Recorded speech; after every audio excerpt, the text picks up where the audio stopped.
오늘은 회개로 세워가는 하나님 나라라는 제목으로 하나님 말씀 같이 나누도록 하겠습니다. 마가복음 1장 15절 말씀인데요. 우리 진이가 준비가 다 된 것 같습니다. 우리 진이가 마이크를 켰으니 자, 낭낭한 목소리로 이르시되 때가 찼고 하나님의 나라가 가까이 왔으니 회개하고 복음을 믿으라 하시더라. 아멘. 감사합니다. 너무 잘 읽어줘서 고맙습니다. 자, 이 땅에 우리가 하나님 나라에 대한 이야기를 계속하고 있는데요. 하나님 나라가 세워지면 이 땅이 굉장히 공의롭고 정의로운 나라가 되겠죠. 정의롭고 공의로운 나라가 된다는 것은 어떤 사회적으로 어떤 개혁이 일어난다, 어떤 시스템이 바뀐다, 우리가 이렇게도 이해할 수 있습니다. 예수님이 이 땅에 오셔서 외쳤던 말씀 중에 희년을 선포했다고 우리가 이야기를 들었죠. 그래서 희년이 무엇인지에 대해서 우리가 이미 전에 자세하게 들었습니다. 희년 선포는 일종의 사회가 개혁되는 것을 의미하죠. 당시 이 종은 사람들이 어떤 소유물 같이 여겨졌기 때문에 이 종을 놓아주는 것, 이런 거는 엄청난 사회적인 개혁 프로그램이죠. 빚을 탕감해주고 자신이 얻은 그 땅을 사용하다가 다시 주인에게 돌려주는 것은 엄청난 사회개혁 시스템입니다. 하나님은 가나안 땅을 정복하신 다음에 그 땅을 제비뽑기를 통해 모든 지파들에게, 또 그 지파는 또 각 사람들에게 다 땅을 골고루 이렇게 나누어 주셨습니다. 그렇지만 시간이 갈수록 그 시스템이 좀 무너져가면서 그냥 소수의 사람들이 많은 것들을 누리게 되는 그런 사회가 된 것이죠. 그런데 희년이 선포되어지고 그래서 이런 것들이 다 다시 리셋이 되어진다면 사회적으로, 구조적으로, 경제적으로 어려운 사람들이 다시 시작할 수 있는 길이 열리게 될 겁니다. 그래서 그 희년대로 계속 그 시스템이 그렇게 다시 리셋하는 그 기능이 이루어졌다면 아마 어떤 가난으로 인해서 발생할 수 있는 어떤 범죄라든지 증오라든지 어떤 다툼, 이런 것들이 아마 많이 줄었을 것 같아요. 그래서 이처럼 어떤 사회 개혁을 통해서 어떤 변화, 사회 개혁을 통해서 하나님의 나라를 세워갈 수 있는 그런 기회가 생길 수 있다는 거죠. 그렇지만 우리가 또 알아야 되는 게 있어요. 자, 사회 개혁이 이루어진다고 해서 또 하나님 나라가 그냥 저절로 바뀌어가는 건 아니에요.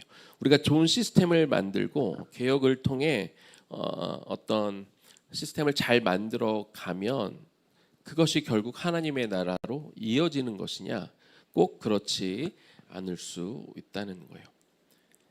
시스템이 잘 바뀌어도, 시스템을 잘 개혁해 놔도 결국에 그 안에 있는 사람이 바뀌지 않으면, 사람이 변하지 않으면 좋은 시스템과 상관없이 사회적인 갈등은 계속 일어날 수밖에 없다는 거예요. 그래서 좋은 시스템 안에서도 결국 사람이 바꾸지 않을 때 이 또 다른 죄 만들어나는 거죠. 희년이라는 좋은 사회적인 제도가 있었음에도 불구하고 이것이 잘 지켜지지 않았을 때 그냥 또 다른 죄, 희년을 지키지 않는 또 다른 죄가 더 늘어날 수밖에 없다는 것입니다. 그래서 하나님 나라를 만들어가기 위해서 어떤 시스템, 이런 것들을 잘 만들어 놓는 것도 중요한데, 그것과 더불어 또 중요한 게 뭐냐, 결국 그 시스템을 또 운영하는 각 사람이 변화되어야 된다는 거죠. 그래서 이 각 변화된 하나님의 사람, 개인들이 모였을 때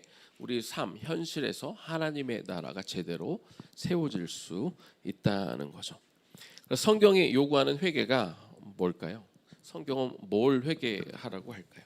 자, 그래서 이 하나님의 나라를 세워가는 일에는 개인의 변화가 필수적이기 때문에 예수님은 하나님 나라를 선포하면서 각 사람들의 회개를 그래서 요구하고 있는 거예요. 우리 진유가 이미 잘 읽어졌지만 우리 올해 표어가 되는 그런 말씀이기도 하니까 우리 마가복음 1장 15절 같이 다시 한번 읽겠습니다. 이르시되 때가 찼고 하나님의 나라가 가까이 왔으니 회개하고 복음을 믿으라 하시더라. 자, 예수님이 선포하신 회개, 이건 뭐 다양하게 해석될 수 있겠지만 결국 회개의 의미는 뭐냐? 우리 올해 첫날 올해 시안 예배를 통해 우리 사무엘 목사님도 잘 설명해 주셨지만 이 하나님 중심의 삶으로 우리 삶이 변화되는 것, 이것이 회개라고 하는 거죠. 하나님이 중심이 아니었던 그 삶에서 우리가 방향을 틀어 하나님의 중심의 사람을 살아가는 것. 그래서 하나님을 부인하고 하나님을 경외하지 않으면 그게 모든 것의 악의 뿌리가 됩니다. 하나님을 경외하지 않으면 모든 사람들은 다 자기 뜻대로 살 수밖에 없고 자기 욕심대로 살 수밖에 없어요. 이렇게 살던 사람이 하나님을 우리가 온전히 인정하게 되고 그래서 하나님을 만나게 되고 그래서 내가 죄인임을 깨달아지고 고백하게 되어져서 하나님의 말씀대로 살아가는 그런 변화가 있을 때, 그래서 그런 각 개인들이 하나님의 백성이 되어져 갈 때 그 사람들을 통해 하나님 나라가 세워질 수 있다는 것이죠. 자, 이제 우리 이제 뭘 볼 거냐면 복음서에 예수님이 그렇다고 회개가 무엇이다라고 직접적으로 말씀하시지는 않았지만 복음서를 통해 예수님이 말씀하시고자 하는 회개가 무엇인지 조금 더 우리 나눠보도록 하겠습니다. 자, 예수님이 요구하시는 회개 첫 번째는요. 앞에서도 말씀을 드렸지만 삶의 방향을 전환하는 것, 이것이 회개입니다. 회개를 뜻하는 메타노이아라는 단어의 뜻은 이미 사무엘 목사님도 얘기해 주셨고 저도 중간에 얘기했지만 다시 한번 말씀드리지만 방향을 전환하는 겁니다. 회개는 잘못된 방향에서 올바른 방향으로 전환하는 것. 다시 말하면 하나님과 예수님이 내 인생의 주인이심을 인정하고 그래서 주님께 내 삶을 맡기는 방향으로 우리 삶이 전환되는 거예요. 내가 주인이었던 삶에서 예수님이 내 삶의 주인으로 이렇게 바뀌는 인생, 이렇게 실질적으로 변화가 되어질 때 우리가 회개를 한 것이고 그래야 우리가 예수님을 영접한 게 되는 것이죠. 또 이렇게 예수님이 우리 인생의 주인이 되면 우리에게 어떤 변화가 일어날까요? 네. 그러면 우리의 모든 염려를 다 주님께 우리가 맡기며 살 수 있어요.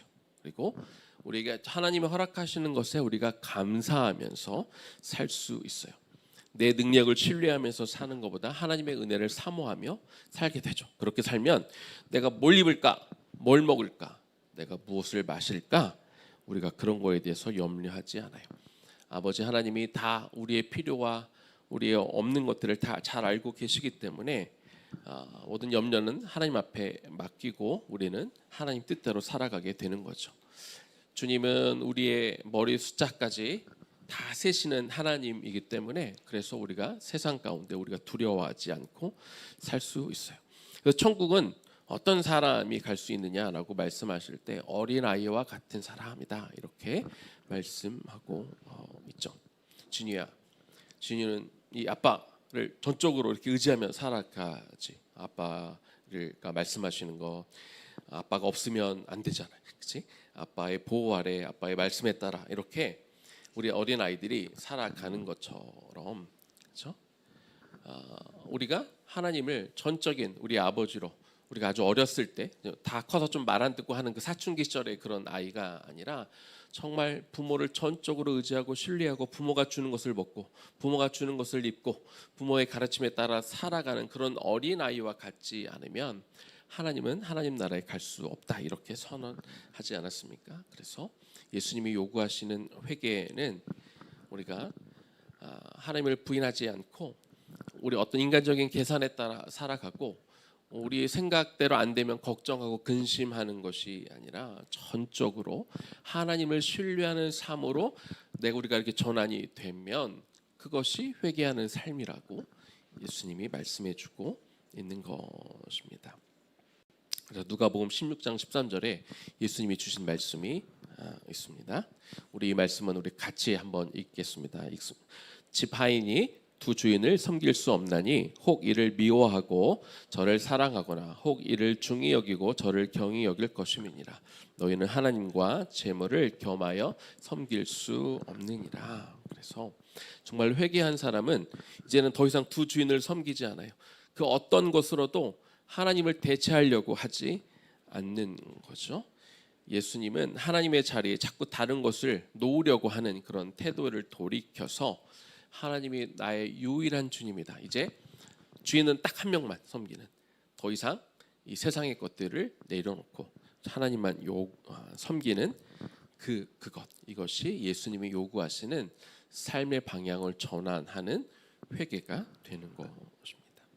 자, 두 번째입니다. 예수님이 요구하시는 회개 두 번째는요, 이웃 중심의 삶을 사는 것을 의미합니다. 이렇게 내가 하나님을 철저하게 의지하게 되면, 내가 정말 하나님을 신뢰하며 살게 되면 따라오는 게 있어요. 이게 뭐냐? 우리가 이웃을 섬기며 살 수밖에 없어요. 왜냐하면 하나님의 우리가 말씀을 지키며 산다는 것은 하나님을 사랑하는 것과 그리고 이웃을 사랑하는 것, 이 두 가지는 반드시 같이 오게 되어 있어요. 하나님을 사랑하는데 이웃을 사랑하지 않는다? 이거는 그렇게 될 수 없어요. 내가 하나님을 사랑하는데 이웃을 사랑하지 않으면 사실은 하나님도 제대로 사랑하지 못하고 있다는 것을 보여주는 것이죠. 자, 그런데 예수님이 요구하시는 회개는 우리가 적극적으로 이웃을 살피고 돌보는 것을 의미합니다. 진정으로 회개하고 이웃을 사랑하면 그냥 말로만, 혀로만 우리가 누군가를 사랑하는 게 아니라는 거예요.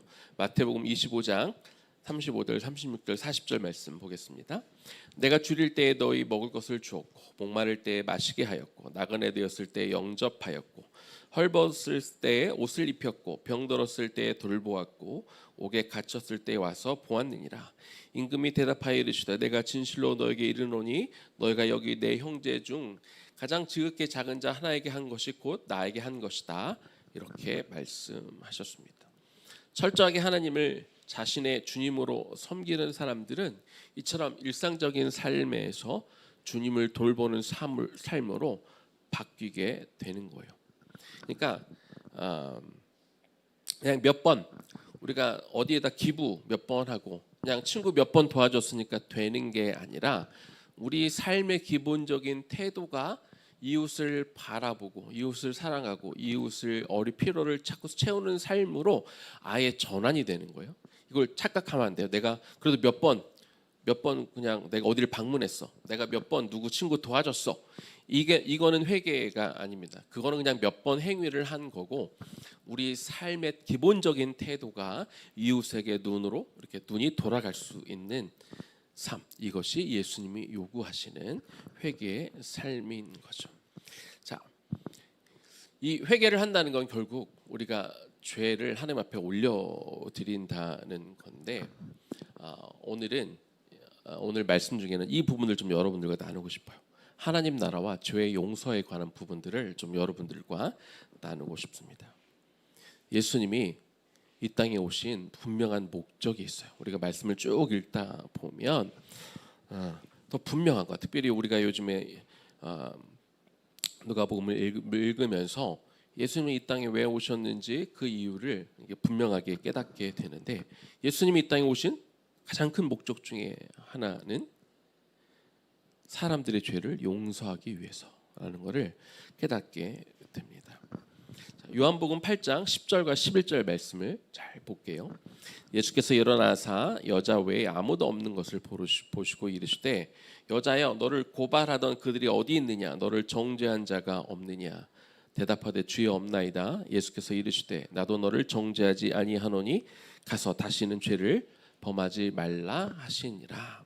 자, 여러분 이게 어떤 장면인지 아마 우리 잘 알 것 같아요. 가늠하다 붙잡혀온 여인을 사람들이 정죄해서 돌로 율법에 따라 쳐서 죽이려고 했었는데, 그때 예수님이 뭐라고 말씀하셨어요? 너희 중에 죄가 없는 사람이 돌을 들어서 쳐라. 그러니까 사람들이 양심의 가책을 느껴서 다 떠났단 말이에요.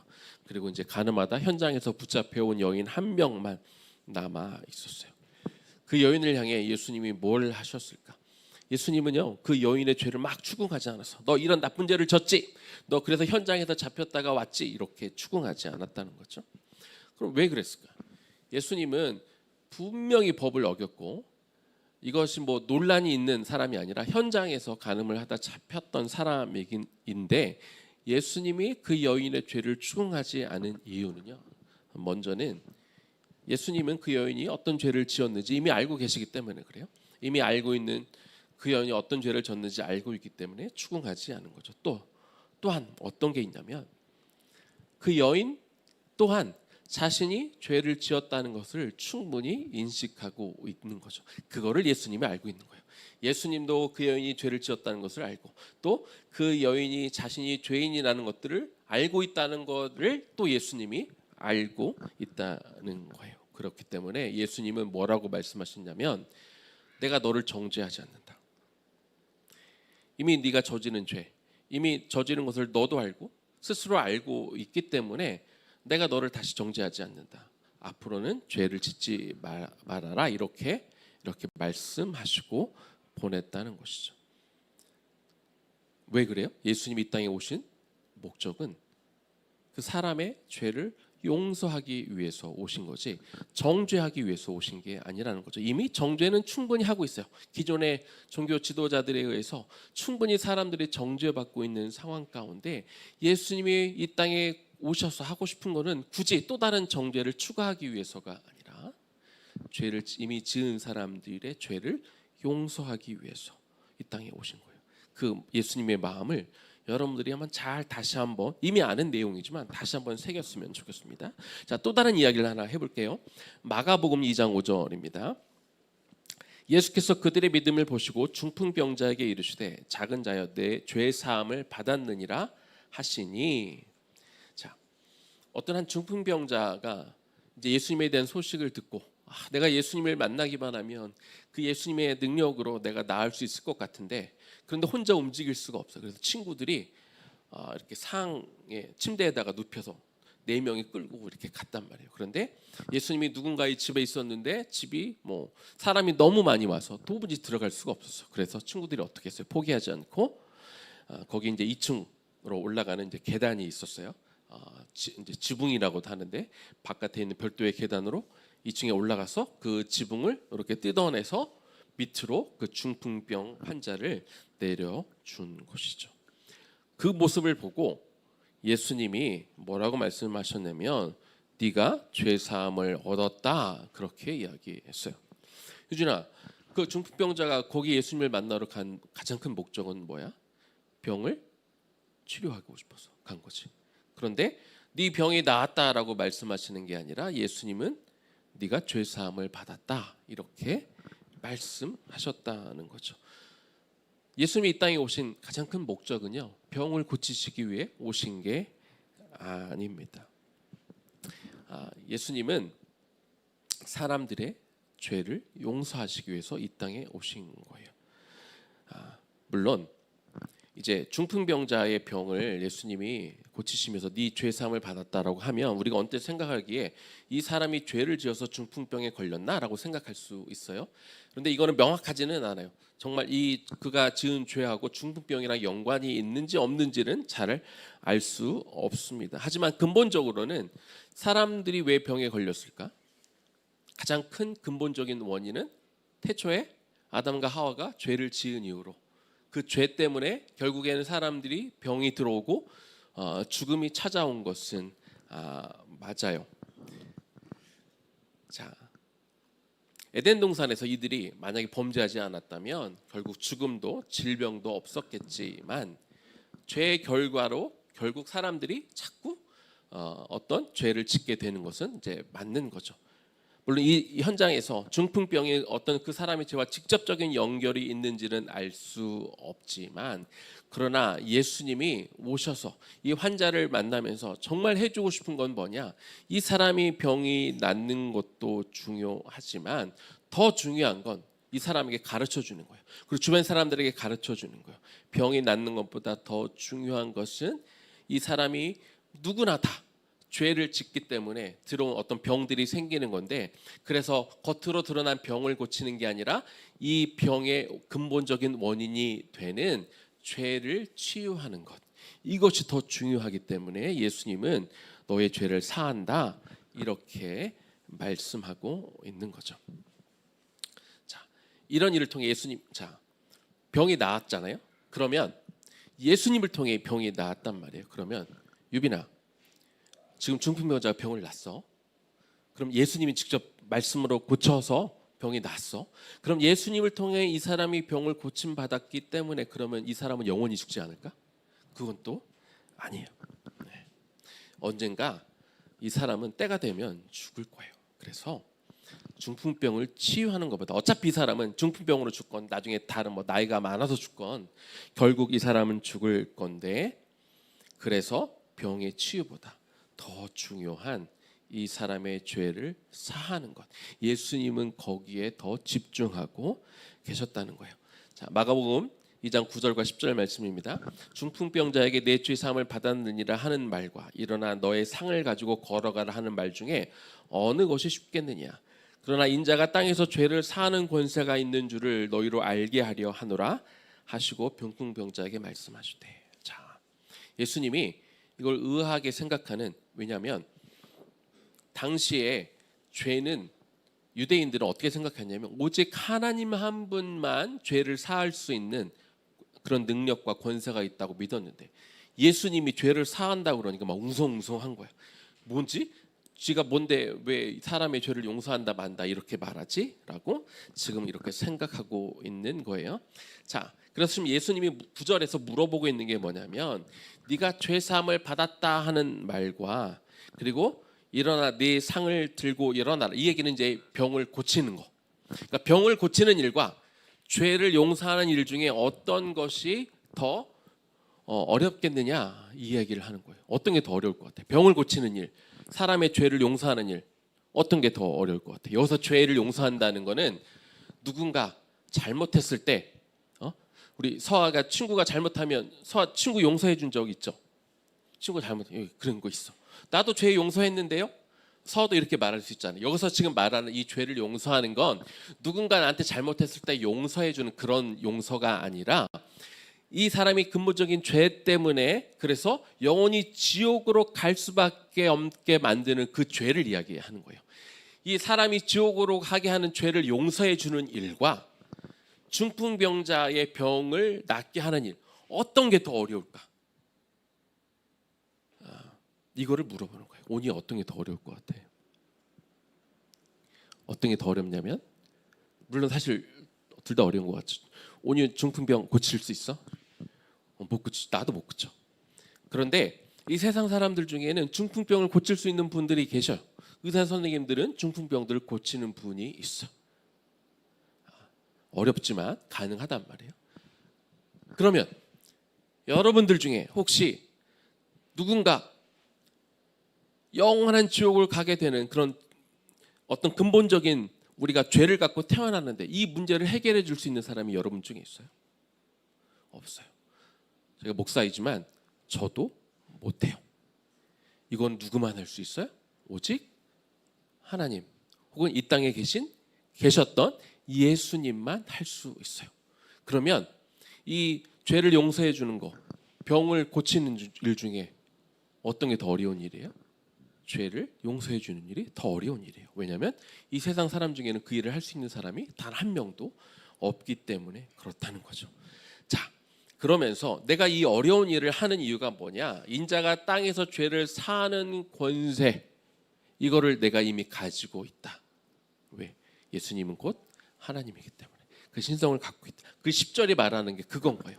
인자가 땅에서 죄를 사하는 권세가 이미 나에게 있다라고 예수님이 그렇게 말씀해 주고 있는 거죠.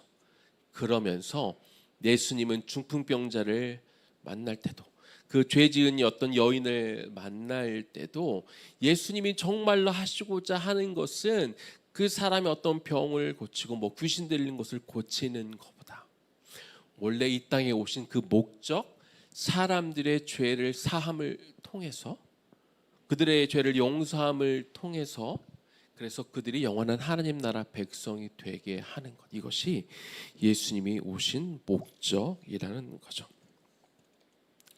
자, 그래서 예수님은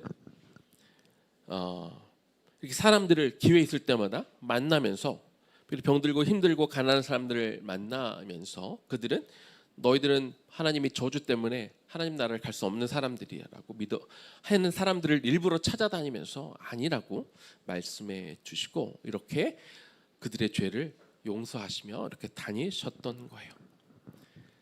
물론 예수님이 모든 유대인들을 다 만난 건 아니에요. 그리고 저와 여러분도 예수님을 만난 적이 실제적으로 만난 적은 없어요. 그래서 예수님이 하신 게 뭐예요? 예수님이 공생의 기간 동안 이 세상에 있는 모든 사람들을 다 한 명 한 명 만나서 죄를 용서해 주신 수는 없었기 때문에 그래서 예수님이 하신 게 뭐다?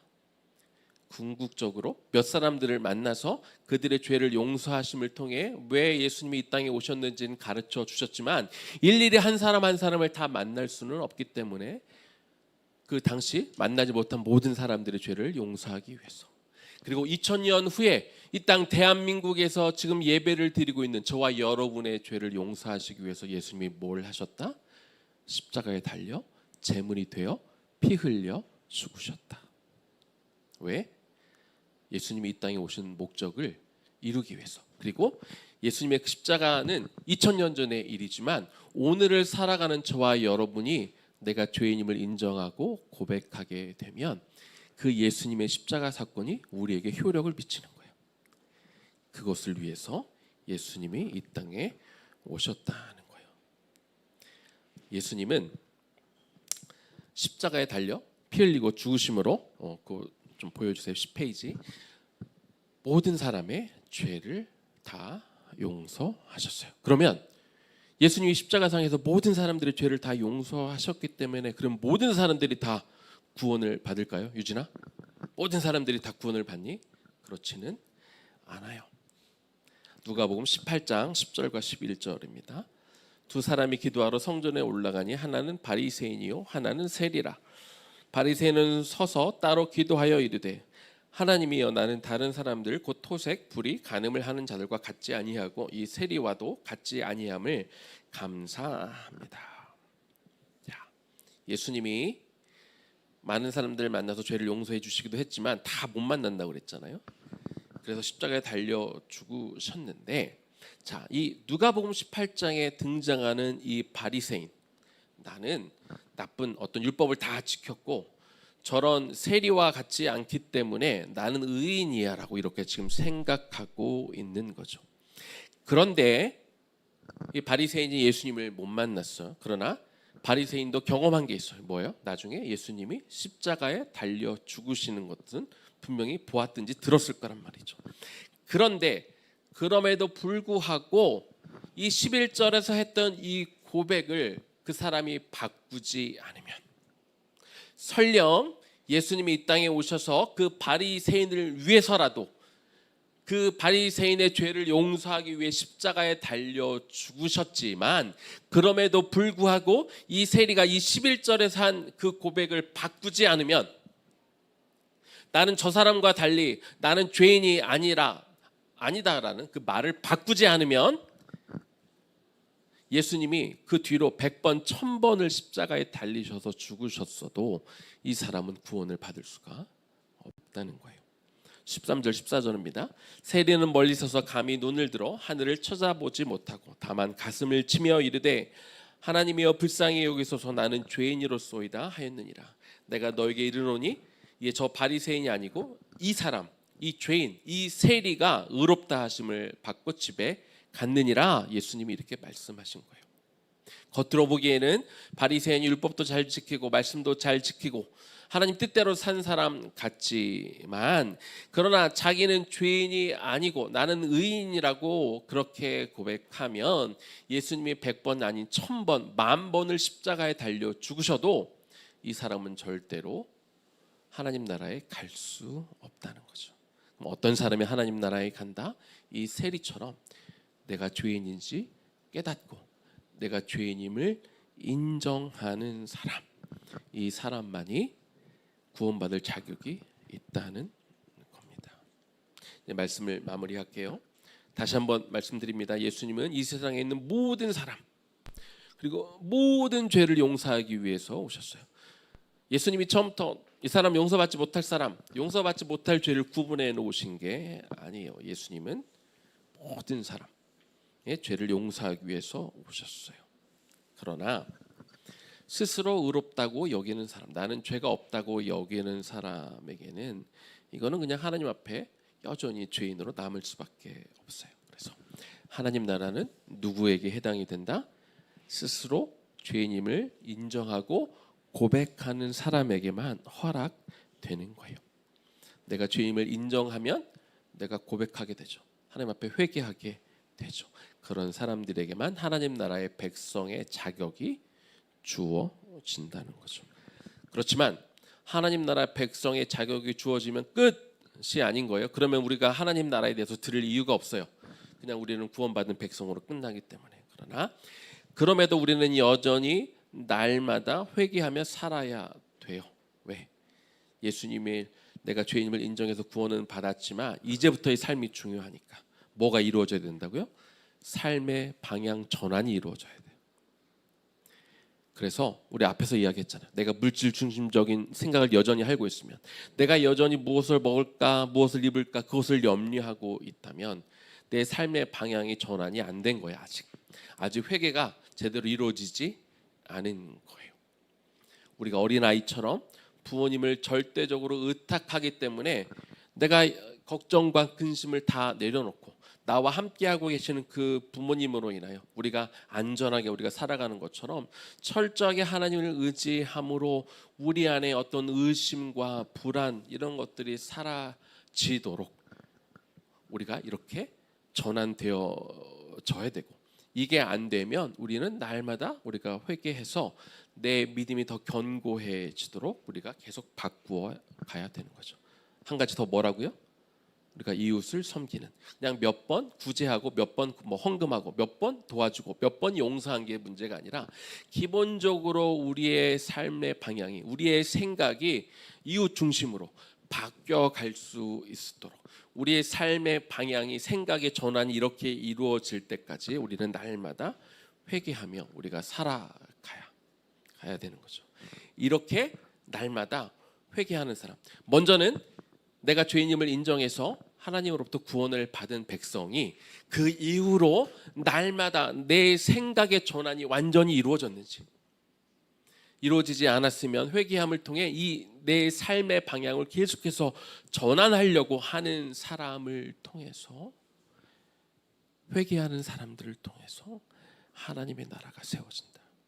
우리가 맨 초반에 얘기했죠. 우리가 시스템을 바꿔서, 우리가 사회를 개혁해서, 우리가 정의와 공의를 실천하는 방향으로 자꾸 방향을 몰아가서 이 사회를 하나님의 나라로 바꿔갈 수도 있지만, 시스템이 아무리 좋아도 그 시스템을 운영하는 각 사람들이 회개하지 않으면, 각 사람이 변화하지 않으면 하나님 나라가 세워질 수 없기 때문에, 그래서 매일의 삶 가운데 우리의 몇 번의 행동이 아니라 우리의 생각 자체가, 근원이 이렇게 바뀌어 갈 수 있도록 철저히 하나님을 사랑하고 의지하고 이웃을 사랑하고 그들을 추구하는 그런 마음 자체가 변환되어지는, 그것들을 계속해서 그것을 위해서 날마다 회개하는 삶을 통해 하나님의 나라를 실질적으로 세워가는 하나님 나라의 백성으로 우리가 살아갈 수 있기를 주님의 이름으로 축원합니다.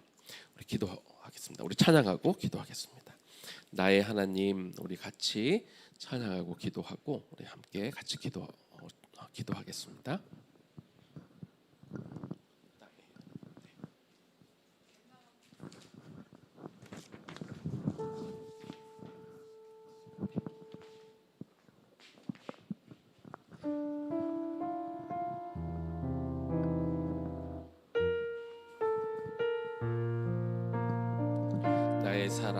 나의 사랑 너는 어여쁘고 참 귀하다. 어니 보석보다 귀하다. 내가 사랑스럽지 않을 때 내가 사랑스럽지 너를 온전히 사랑하고 너와 함께하려 내가 왔노라. 주의 사랑 이 사랑은 결코 변치 않아. 이 사랑은 결코 변치 않아. 모든 계절 돌보시네. 풀은 마르고 꽃은 시드나 주의 말씀은 신실해. 실수가 없으신 주만 바라라. 주만 바라라. 주님의 나라와 뜻이 나의 삶 속에, 주님의 나라와 뜻이 나의 삶 속에 임하시며, 나의 삶 속에 임하신 주님 알기를, 주님 주만 보기를 소망해, 주만 보기를 소망해. 거룩히 살아갈 힘과, 거룩히 살아갈 힘, 두려움 없는 믿음 주실, 두려움 없는 믿음 주실 나의 하나님, 나의 하나 완전한 사랑, 완전한 사랑 찬양해. 주님의 나라와 뜻이 나의 삶 속에 임하시며, 주님의 나라와 뜻이 나의 삶 속에 임하신 주님 알기를, 주님 알기를, 주만 보기를, 주만 보기를 소망해. 거룩히 살아갈 힘과, 거룩히 살아갈 힘, 두려움 없는 믿음 주시, 두려움 없는 믿음 주신 나의 하나님, 나의 하나님 완전한 사랑 찬양해. 우리 같이 한번 기도하겠습니다. 오늘 함께 나눈 이 말씀을 처음 듣는 사람은 없을 것 같아요. 다 많이 들었던 그런 말씀인데, 기본적으로 하나님 나라는 회개하는 사람들이 하나님 앞에 갈 수 있는 나라예요. 시스템을 바꿔서도 우리가 세상을 바꾸고 우리가 움직일 수 있겠지만, 가장 중요한 건 설령 그 시스템 안도, 시스템을 움직이는 거는 사람이기 때문에 그 사람이 변화되어야 되는 거죠. 그래서 우리는 하나님을, 내가 정말 회개한 사람인가? 회개는 방향을 전환하는 거라고 그랬어요. 내가 회개해서 하나님을 믿고 있는데 여전히 내 삶의 방식은 옛날과 똑같으면 안 되는 거죠.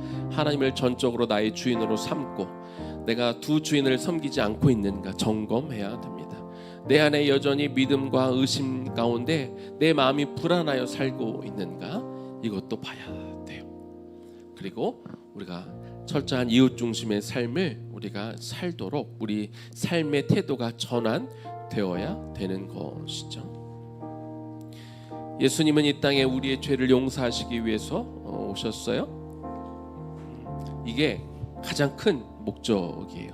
물론 율법도 설명해 주시고, 물론 이것도 우리가 하나님 뜻대로 살기 위해서 해주시는 거였지만, 기본적으로 예수님은 저 여러분의 죄를 용서해 주시기 위해서 이 땅에 오셨어요. 그게 가장 큰 목적인 것이죠. 그렇기 때문에 우리들에게 필요한 것은 내가 여전히 죄인임을 고백하는 게 필요해요. 그게 아니면, 내가 죄인이라는 게 인정이 안 되면 내 삶을 바꿀 필요가 없어요. 바뀔 필요성을 못 느끼죠. 조금 흉내내다가 말게 되는 거예요. 근데 하나님은 그런 사람에게 찾아오실 수가 없어요. 주님, 내 삶을 다시 한번 돌아보게 하시고, 나는 날마다 연약함 가운데 죄를 짓고 있다는 것들을 인정할 수 있기를 원해요.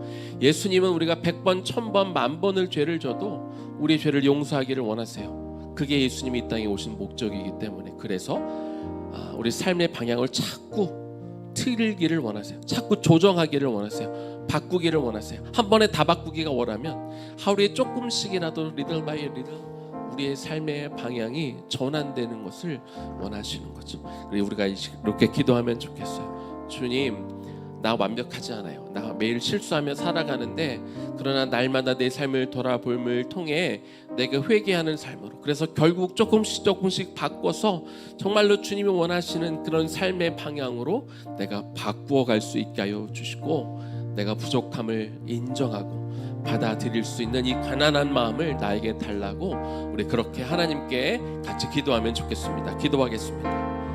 하나님, 이 시간 기도합니다. 하나님, 이 시간 기도합니다. 하나님의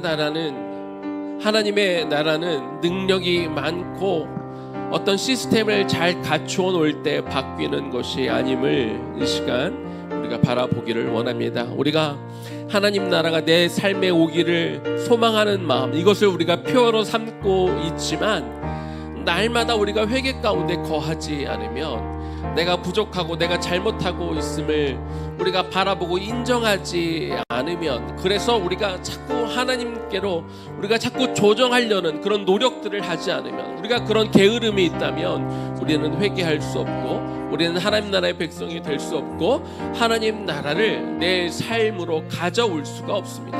우리는 하나님 나라를 우리가 이루어가는 그 일을 감당할 수가 없게 되는 것이죠. 그래서 이 시간 다시 한번 나 자신을 하나님 앞에 비추어 나를 바라보기를 원합니다. 하나님이 여전히 우리가 하나님 중심의 삶, 정말 당신이 나의 유일한 주님임심을 우리가 고백하지 못하고 있고, 설령 내가 입술로는 고백하지만 여전히 내가 좋아하는 게 따로 있고 내가 원하는 것이 따로 있고, 여전히 내 마음은 불안하고 여전히 하나님을 전적으로 신뢰하지 못하고 있다면 하나님이 여전히 우리는 온전한 회개를 드리지 못하고 있는 것이죠. 그것을 하나님 앞에 나와서 고백함을 통하여, 아버지 하나님, 내가 정말 하나님 앞에 죄인임을 다시 한번 인정하고 아버지 하나님, 내 삶이 바뀌어 가기를 원합니다. 몇 가지 더 나은 행동, 내가 예배 몇 번 더 참여하고 내가 큐티 몇 번 더 해서 바뀌어 가는 것이 아니라 내 마음의 가장 기본적인 하나님을 향한 생각, 그분이 나의 참 주인이시라는 생각, 그래서 이것과 더불어 우리가 이웃을 바라보는 그런 삶의 우리 가장 기초적인 것들이 바뀌어 가게 하여 주소서. 우리의 근본부터, 우리의 가장 바닥부터 차근차근 하나님을 알아가고 하나님을 정말 신뢰해가는 그런 사람으로 우리가 설 수 있기를 소망합니다. 이것이 되어야 하나님 나라가 내 삶에 이루어질 수 있고, 나를 통해, 내 삶을 통해 우리가 하나님의 나라를 세워갈 수 있게 될 줄로 믿사오니, 하나님 어떻게 되겠지가 아니라 내가 오늘 다시 한번 나를 돌아보며 내 삶의 어떤 부분부터 체인지하고 바꾸어가고 하나님 가야 될지, 내가 무엇을 놓고 기도해야 될지 내 믿음과 신앙을 다시 한번 점검하게 하여 주시옵소서. 하나님을 정말로 그 하나님의 나라를 이루고 세워가는 당신의 백성으로 살아가는, 내 삶에서 하나님 나라를 경험하는 2025년 되게 하여 주옵소서. 이제는 우리 주 예수 그리스도의 은혜와 하나님 아버지 극진하신 사랑하심과 성령님의 감동 감화하심과 그 교통 역사하심이, 우리가 죄인임을 인정해서 하나님의 구원받은 백성이 되었지만 그것이 전부가 아니기 때문에 내 가장 삶의 기본이 하나님을 향한 믿음이 정말 전적으로 하나님을 신뢰하고 있는가, 내가 정말로 하나님을 내 주인으로 섬기고 있는가, 내가 그 자리에 주인이 되고 있지 않은가 점검하고, 정말 어린아이처럼 정말 하나님을 신뢰하며 가고 있지 않다면 그 부분을 아파하고 통회하고, 우리가 그냥 몇 번 선한 일들을 통해 우리가 하나님도 사랑하고 이웃도 사랑하고 있는 사람이라고 그렇게 단정하지 않고, 내 가장 그 기본이 정말 하나님과 이웃의 초점을 맞고 있는지 점검하고, 그렇지 못하는 것을 발견할 때마다 회개함을 통해서 우리의 삶에 가는 방향을 돌아오게 할, 다시 원래 방향으로, 원래 가야 되는 방향으로 돌아옴을 통해서 우리의 삶의 한 절이라도 하나님의 나라를 정말로 이루어가며 살기를 꿈꾸며 소망하는 당신의 백성들 머리 위에 지금부터 영원까지 충만하게 거하시기를 간절히 소망하옵나이다. 축원하옵나이다. 아멘.